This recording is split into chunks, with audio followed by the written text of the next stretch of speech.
Hola, es un gusto saludarlos a través de La Voz de las Regiones. Hoy nuestro invitado es el consultor del gobierno de Israel, Daniel Werner. El experto en temas agrícolas y agroindustriales está vinculado al proyecto Reactivarte, impulsado por Colombia Líder en asocio con el Banco de Vivienda. Sobre esta iniciativa de reactivación económica dialogó en la entrevista con nuestra directora ejecutiva de Colombia Líder, Karen Labrador Araujo. Bienvenidos. Muchísimas gracias para ti, Vicky, y un saludo de bienvenida a Daniel. Daniel, que nos ha acompañado en este ejercicio de Reactivarte, que es una alianza de Colombia Líder con el Banco de Vivienda en departamentos como Sucre, Córdoba, Santander y Valle del Cauca. Y Daniel tiene precisamente el tema del sector agropecuario. Daniel, ¿cómo ha sido la experiencia de trabajar esta iniciativa Reactivarte con nuestros departamentos en Colombia? Hola, ¿cómo están todos? Un placer estar con ustedes.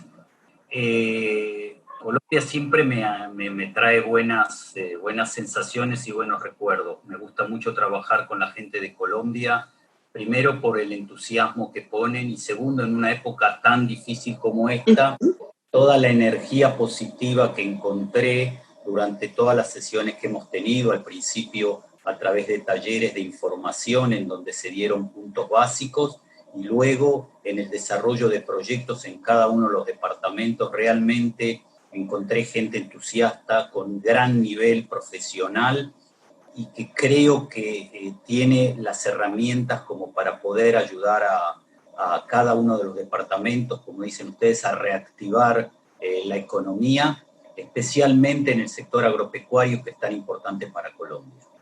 Yo quisiera aprovechar que tengo este espacio para conversar contigo y dada tu expertise en los temas de desarrollo agropecuario y agrotecnología, para que nos compartas tus reflexiones, tus miradas frente a la importancia que tiene hoy el sector agropecuario en estos temas de reactivación económica, no solo para Colombia, sino para el mundo entero. Mira, el COVID, porque estamos hablando en realidad de lo que nos está haciendo ahora esta pandemia que parece no querer dejarnos nunca, pero el COVID-19 yo creo que puso frente a nosotros como un espejo en el que nos debíamos mirar hace tiempo.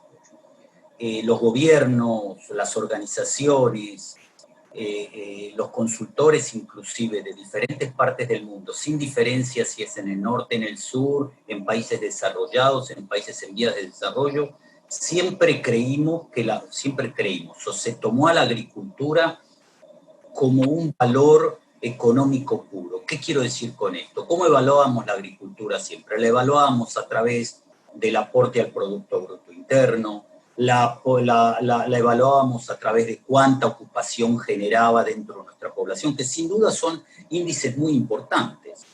Pero lo que el COVID-19 puso frente a nosotros es que la agricultura, no importa si el aporte es bajo o alto, es un valor estratégico para los gobiernos. Cuando la única solución para frenar un desastre natural o una situación como COVID-19 nos está exigiendo, sobre todo en países en desarrollo, es que nos tengamos que aislar unos de otros. El proceso de aislarse genera en la gente una especie de paranoia que la primera reacción es ir y comprar, es ir y acumular alimentos. Y entonces los gobiernos empezaron a sentir un poco la posibilidad de que empiece a haber desabastecimiento, que no haya suficiente comida para la gente, que la gente no tenga acceso a los diferentes alimentos. Y entonces vemos realmente el valor más importante de la agricultura. El peso específico de la agricultura en la economía es mucho mayor, o en las decisiones de gobierno, es mucho mayor que el peso de la agricultura en la economía misma, en los índices económicos. Y es así que vemos que muchos países ya están empezando a trabajar en programas de desarrollo agropecuario que traten de solucionar problemas de futuras posibilidades de desabastecimiento. El FAO está hablando de que cada país por lo menos debe ser capaz de suministrar a su población más del 75% de los alimentos que ella consume. Y esto significa, sin lugar a dudas, que si bien la globalización y el transporte de alimentos de una frontera a otra no va a desaparecer, sin lugar a dudas, la seguridad alimentaria que los gobiernos van a buscar va a ser mucho más intensa de lo que ha sido hasta ahora, y esto significa que el desarrollo agropecuario va a tomar, a mi humilde punto de vista, una importancia y una velocidad mucho más grande de lo que fue hasta ahora. Si pudieras enviarle un mensaje a nuestros gobernantes que van a tener la posibilidad de escucharte, alcaldes y gobernadores, ¿qué quisieras dejarle frente al tema de la importancia hoy de trabajar los temas de sector agropecuario, cuando a veces uno siente que en algunos territorios este ha sido un tema como dejado de un lado en años anteriores? Primero, es un gran desafío dar de consejos a políticos y a gente más, sobre todo cuando no estás viviendo en el país. Pero como mensaje general, esto es mi creencia y esto es lo que yo trato durante mis charlas, mis conferencias, transmitir. Cuando hablamos de un valor, hablamos del aporte de la agricultura, tenemos que hablar a varios niveles. Por supuesto, los económicos que recién hablamos, los niveles de desarrollo, pero sobre todo tenemos que entender dos cosas importantes. Hoy en día, la agricultura, por un lado, pasa a ser un valor estratégico, pero por el otro lado está amenazando a el futuro de los suelos, de la tierra, del uso de la tierra, del uso del agua, del uso de la energía. Y por lo tanto, si decidimos apoyar a la agricultura, si decidimos crear planes de desarrollo agropecuario, lo importante es crearlos teniendo en cuenta el medio ambiente, teniendo en cuenta la importancia que tiene convivir con el ambiente sin dañar los recursos naturales que poseemos. O sea que desarrollo agropecuario, no es solamente plantar y plantar o criar más animales, sino que es hacerlo de manera racional. Esto por un lado. Y el otro punto que me parece importante es que debemos tener en cuenta que en la mayoría de los países en vías de desarrollo, en los países subdesarrollados, la gran problemática es el productor pequeño. Y vemos que para obtener mejores rindes y producir mayor cantidad de alimentos necesitamos tecnologías. Estas tecnologías que vamos a incorporar en estos programas deben ser adaptadas a los pequeños y medianos productores. Y para ello hay que requerir a programas de entrenamiento de productores, hay que tratar de retener a las jóvenes generaciones en el campo que desgraciadamente dejan las fincas y se van a las ciudades, o sea, los fenómenos de urbanización cada vez son mayores y la gente deja el campo y por lo tanto la gente de mayor edad, tiene menos capacidad de captación de esa nueva tecnología. O sea que tiene que ser algo que no es simplemente, cuando hablamos de un programa de desarrollo agropecuario, hablamos de efecto en la generación, en las jóvenes generaciones. Hablamos de cuestiones sociológicas, de cuestiones psicológicas, de educación. Es un programa integral de desarrollo. Daniel, tú mencionabas algo ahora que yo quisiera resaltar y es el tema de los jóvenes, ¿sí? Porque, por ejemplo, en muchos rincones de nuestro país uno ve cómo los jóvenes consideran que el campo no es competitivo, que ellos no quisieran seguir trabajando en el sector agropecuario porque vieron que sus padres no tuvieron alguna rentabilidad por las condiciones, digamos, de pobreza en las que siguen. ¿Cómo hacer para volver el campo colombiano más competitivo? ¿Y cómo han sido esas experiencias que tú has venido trabajando con los departamentos donde está Reactivarte acá en Colombia, del cual tú haces parte de esta iniciativa? Mira, la pregunta es muy interesante y es para hablar mucho tiempo y sobre todo para permitir a reales en psicología y en sociología hablar más que lo que yo puedo hablar, que mi interés por el tema proviene del lado técnico profesional de la agronomía. Pero yo simplemente trato de ver lo que pasa con mis hijos. Ninguno de mis hijos siguió alguna carrera relacionada con la producción agropecuaria. Ingenieros, psicóloga, no hay nadie en la familia que siga la dinastía de los ingenieros agrónomos. ¿Pero por qué?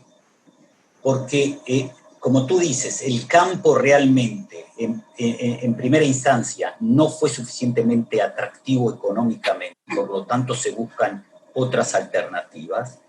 Y lo segundo es que hasta hace unos años el campo no era, y perdona la expresión quizás no políticamente correcta, no es suficientemente sexy, no es sexy. ¿A quién le gusta entre nosotros, a quién le gusta salir a las 4 de la mañana a ordeñar una vaca con lluvia, con 40 grados de calor durante la mañana? ¿A quién le gusta ir a un campo, a una finca y salir al campo con 35 grados de calor y 90% de humedad? A nadie. A nadie le gusta transpirar, es mucho más cómodo estar en una oficina con aire acondicionado, y los jóvenes, no solo por el dinero, sino también por una cuestión de calidad de vida, decidieron dejar. Con el ingreso de la agrotecnología, con el uso de drones, posibilidad de uso de sensores que captan lo que ocurre en el campo a cientos de hectáreas, y lo poseemos todo en este aparatito mágico que es el teléfono celular, las cosas comenzaron a ser más sexys. Y aquí en Israel se ve de repente un cambio de tendencia, se ve que mucha gente que está en high-tech empieza a desarrollar aplicaciones, empieza a ver al campo como una posibilidad. ¿Qué quiero decir con esto? Que en definitiva, cuando logremos que el campo sea lo suficientemente sexy, que incorpore esas nuevas tecnologías, que represente un desafío intelectual para esa nueva generación, sin duda alguna, esa generación se va a acercar. El otro proceso que se tiene que dar tiene que ver con el apoyo de los gobiernos a fortificar las remuneraciones que cada productor obtiene a partir de la producción que él posee. Y esto se logra con productos de mayor calidad que en la ciudad la persona que vive en las ciudades va a estar dispuesta a pagar, por un lado. Y por el otro, es tratar de buscar mercados de exportación que estén dispuestos a pagar por un buen producto. Colombia es un excelente ejemplo. Colombia tiene un nombre estupendo en café, por ejemplo. Hay precios de café de baja calidad que seguramente, si vamos en la cadena, el precio que el cultivador de café recibe es muy bajo. Y también hay aquellas fincas que producen café de alta calidad, lo que se dice alto grado de calidad, que tienen precios que ojalá pagaran por el oro, altísimo. O sea que existe la posibilidad. La cuestión está en cómo lo producimos y dónde lo vendemos. Cómo lo producimos es ingresar nuevas tecnologías. ¿Cómo los vendemos? Aquí es un programa integrado de exportación de productos. Yo creo que hay un muy buen ejemplo con lo que está haciendo, por ejemplo, Costa Rica con sus productos en el exterior, con el ananás, con el café costarricense, con el cacao costarricense. Que ellos, si tomo América Latina como algo general, ¿sí?, que ellos están en todas partes, en diferentes partes del mundo, y buscan los nichos en donde colocar su mercadería de alta calidad. Y por supuesto, allí en Costa Rica las exigencias son muy altas, los controles sanitarios, los controles de producción tienen niveles tales que el público, por ejemplo, en Europa está dispuesto a pagar. Ese es un ejemplo. Podría dar ejemplos aquí también de Israel, por ejemplo, con los ajíes que se exportan a Europa, o con determinado tipo de flores. Yo siempre cuento un caso muy interesante, que ya desgraciadamente no es tan relevante, pero en su tiempo me llamó mucho la atención, que es la producción de flores. Y Israel había perdido el mercado de flores justamente de las rosas frente a Colombia y frente a otros países que produjeron rosas de más calidad a menor precio, y el mercado es un mercado abierto y libre. Y muchos productores de flores, muchos floricultores comenzaron a buscar alternativas. Ahora, en nuestra vecindad, quien está dispuesto a pagar realmente es Europa. Y entonces hubo un productor muy interesante, aquí la fresa, es un producto de invierno. Ahora, es muy lindo cuando tú ves en una pequeña maceta, vasija, una planta de frutilla y ves una frutilla sola arriba de color rojo, rojo fuerte y grande. ¿A qué te hace acordar eso? Yo no lo relacioné, pero es como si fuera el gorrito de Papá Noel. Entonces ese señor te causa gracia. Colocó esas vasijas el 22 de diciembre, las exportó por avión a Europa y fue un boom impresionante porque la gente compraba porque le hacía recordar el gorrito de Papá Noel, y lo que valía $1 lo podía vender a $10. Eso es innovación, eso es una manera de pensar, en eso tenemos que pensar. Hace falta gente que invierta tiempo, que la encerremos en un cuarto y que simplemente produzca ideas. Eso es simplemente una anécdota, es simplemente una anécdota que muestra cómo una persona, luego de una crisis en donde todo el mercado de flores desapareció en forma repentina para él, buscó alternativas como para poder sobrevivir. Acá no queremos la cuestión de sobrevivir, sino que hay que buscar, hay que hacer programas a largo plazo, como decía, en donde la calidad del producto, el envase del producto, la vida de anaquel del producto, sean lo suficientemente importantes, largos y de a buen precio, que puedan ser exportados a mercados que estén dispuestos. Yo quisiera, antes de ya culminar, que nos compartieras algunas de esas reflexiones, lecciones, errores que han tenido desde Israel y que ustedes han también compartido con los departamentos aquí en Colombia en estos ejercicios, porque ahora precisamente están ya en los análisis de los proyectos. Están mirando los proyectos, por ejemplo, del sector agropecuario con el tema de los lácteos en Córdoba, por ejemplo. ¿Cuáles han sido esas experiencias que ustedes desde Israel? Porque uno aquí en Colombia, Daniel, se sorprende mucho cuando uno conversa con ustedes porque nos dicen, bueno, con todo el terreno que tienen en Colombia, los climas diversos que tienen, ¿cómo no producen más? ¿Sí? Mírenos a nosotros. No, eso no hay que comparar, no hay que comparar, Karen. Yo te voy a decir una cosa, aquí siempre decimos, y yo creo que lo dije 1000 veces y la gente debe estar cansada, la necesidad es la madre de todas las invenciones. Yo siempre doy el ejemplo del agua.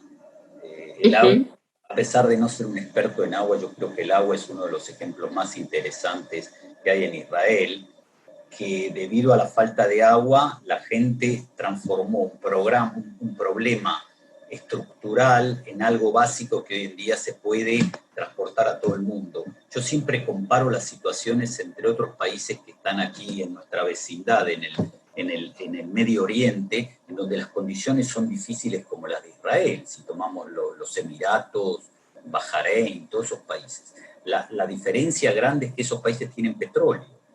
Y entonces el problema del agua se solucionó muy fácilmente, se solucionó a través de comprar plantas desalinizadoras y producir agua para desalinizar e importar alimentos, porque la transformación de petróleo en dólares y de dólares en mercaderías era muy conveniente. Israel no tenía eso, no tiene.